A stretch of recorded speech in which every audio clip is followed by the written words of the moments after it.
Le repas de fiançailles. Le lendemain fut un beau jour. Le soleil se leva pur et brillant, et les premiers rayons d'un rouge pourpre diapparèrent de l'eau rubis les pointes écumeuses des vagues. Le repas avait été préparé au premier étage de cette même réserve, avec la tonnelle, de laquelle nous avons déjà fait connaissance. C'était une grande salle, éclairée par 5 ou 6 fenêtres, au-dessus de chacune desquelles explique le phénomène qui pourra était écrit le nom d'une des grandes villes de France. Une balustrade en bois, comme le reste du bâtiment, régnait tout le long de ces fenêtres, quoique le repas ne fût indiqué que pour midi. Dès 11 heures du matin, cette balustrade était chargée du promeneur impatient. C'étaient les marins privilégiés du pharaon et quelques soldats amis de Dantès. Tous avaient, pour faire honneur aux fiancés, fait voir le jour à leur plus belle toilette. Le bruit circulait parmi les futurs convives que les armateurs du pharaon devaient honorer de leur présence le repas de noces de leur second. Mais c'était de leur part un si grand honneur accordé à Dantès que personne n'osait encore y croire. Cependant Danglars, en arrivant avec Caderousse, confirma à son tour cette nouvelle. Il avait vu le matin M. Morel lui-même, et M. Morel lui avait dit qu'il viendrait dîner à la réserve. En effet, un instant après eux, M. Morel fit à son tour son entrée dans la chambre, et fut salué par les matelots du pharaon d'un hurrah unanime d'applaudissements. La présence de l'armateur était pour eux la confirmation du bruit qui courait déjà, que Dantès serait nommé capitaine. Et comme Dantès était fort aimé à bord, ces braves gens remerciaient ainsi l'armateur de ce qu'une fois par hasard son choix était en harmonie avec leurs désirs. À peine M. Morel fut-il entré qu'on dépêcha unanimement Danglars et Caderousse vers le fiancé. Ils avaient mission de le prévenir de l'arrivée du personnage important dont la vue avait produit une si vive sensation, et de lui dire de se hâter. Danglars et Caderousse partirent tout courant, mais ils n'eurent pas fait son pas qu'à la hauteur du magasin à poudre, ils avaient reçu la petite troupe qui venait. Cette petite troupe se composait de 4 jeunes filles, amies de Mercédès, et catalanes comme elle, et qui accompagnaient la fiancée à laquelle Edmond donnait le bras. Près de la future marchait le père Dantès, et derrière eux venait Fernand avec son mauvais sourire. Ni Mercédès ni Edmond ne voyaient ce mauvais sourire de Fernand. Les pauvres enfants étaient si heureux qu'ils ne voyaient que seuls, et ce beau ciel pur qui les bénissait. Danglars et Caderousse s'acquittèrent de leur mission d'ambassadeurs, puis, après avoir échangé une poignée de main bien vigoureuse et bien amicale avec Edmond, ils allèrent, Danglars prendre place près de Fernand, Caderousse se rangeait aux côtés du père Dantès, centre de l'attention générale. Ce vieillard était vêtu de son bel habit de taffetas épinglé, orné de larges boutons d'acier, taillés à facettes.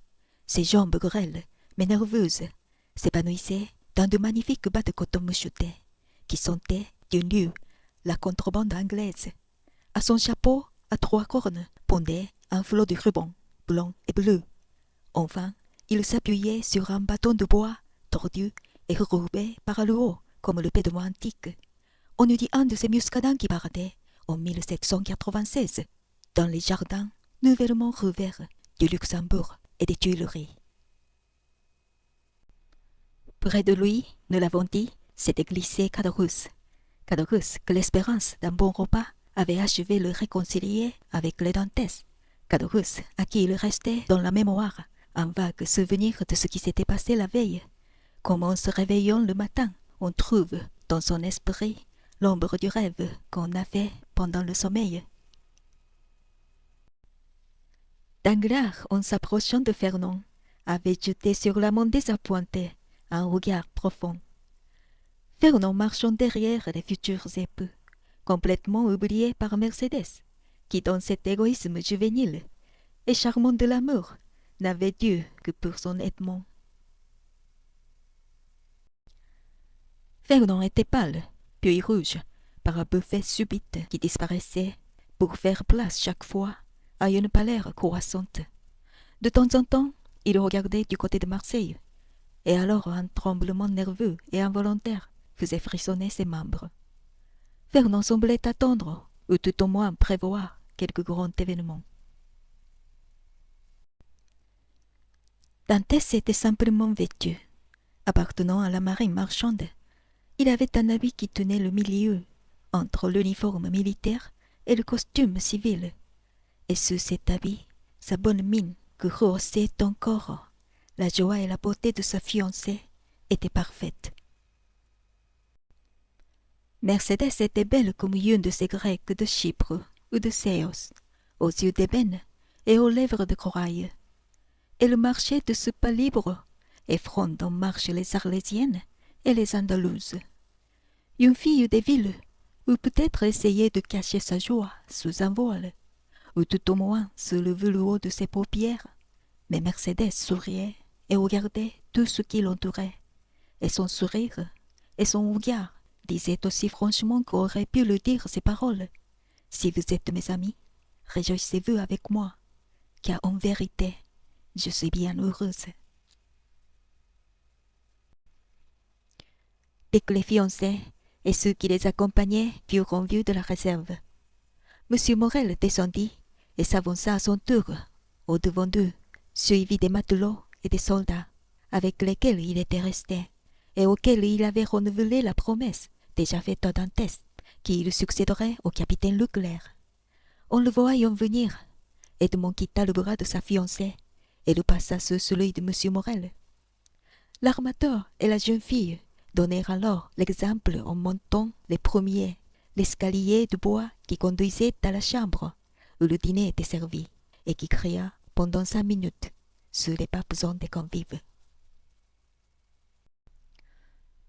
« Mon père, dit Mercédès en s'arrêtant au milieu de la table, vous à ma droite, je vous prie.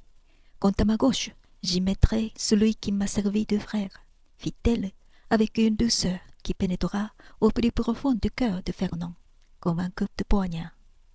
Ses lèvres blêmirent, et sous la teinte bistorée de son mâle visage, on put voir encore une fois le sang se retirer peu à peu pour affluer au cœur. Pendant ce temps, Dantès avait exécuté la même manœuvre. À sa droite, il avait mis M. Morel, à sa gauche Danglars. Puis de la main, il avait fait signe à chacun de se placer à sa fantaisie.